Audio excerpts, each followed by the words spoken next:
ગુજરાતમાં ચાંદીપુરા વાયરસનો હાહાકાર જોવા મળી રહ્યો છે। અત્યાર સુધી કુલ 57 શંકાસ્પદ કેસ નોંધાયા છે। ચાંદીપુરા વાયરસના 10 પોઝિટિવ કેસ મળ્યા છે।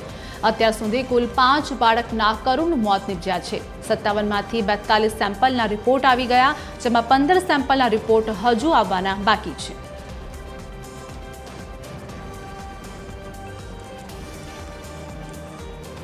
आज मुद्दे हमारी साथ संवाददाता नितिन पटेल लाइव जोड़े गया है। नितिन, गुजरात की बात करिए एटले के अत्यारे हाल चांदीपुरा वायरसनो हाहाकार जोवा मळी रह्यो छे। हालनी शुं वधु अपडेट छे?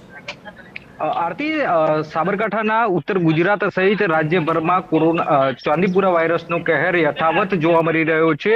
દિવસે ને દિવસે કેસમાં નોંધપાત્ર વધારો થઈ રહ્યો છે। 57 જેટલા કેસ ગુજરાત રાજ્યમાં સામે આવી ચૂક્યા છે, જેમાં દુઃખદની વાત એ છે કે 5 બાળકોના આ ચાંદીપુરા વાયરસના કારણે મોત નીપજ્યા છે। મહત્વની એક બાબત એ પણ છે કે અહીંયા સેમ્પલ લેવાની કામગીરી આરોગ્ય વિભાગ દ્વારા તેજ કરવામાં આવી છે, અને જે પણ શંકાસ્પદ બાળકોને ચાંદીપુરા વાયરસ શંકાસ્પદ લાગે તેમના સેમ્પલ લેવામાં આવી રહ્યા છે, અને આ સેમ્પલ બાદ તેને પરીક્ષણમાં મોકલવામાં આવી રહ્યા છે। મહત્વની બીજી એક વાત કહી શકાય કે અહીંયા જે સાબરકાંઠા જિલ્લામાં જે કોરોનાના કેસ આવ્યા ત્યારબાદ જે આરોગ્ય તંત્ર છે તે આરોગ્ય તંત્રએ સર્વેલન્સની કામગીરી હાથ ધરી છે। આ ઉપરાંત રાજ્ય સરકારના આદેશથી તમામ રાજ્યમાં જે સ્તરે કેસ સામે આવી રહ્યા છે ત્યાં રાજ્ય સરકાર દ્વારા સર્વેલન્સની કામગીરી હાથ ધરવામાં આવી છે। આ ઉપરાંત દવા છંટકાવની કામગીરી હાથ ધરવામાં આવી છે।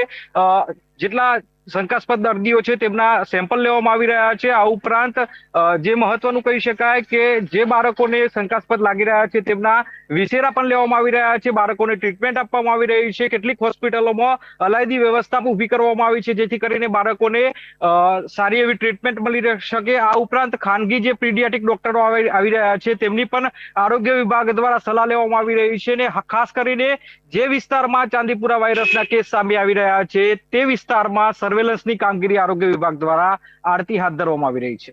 जी आभार नितिन, हमारे साथ जोड़वा बदल, माहिती आपवा बदल।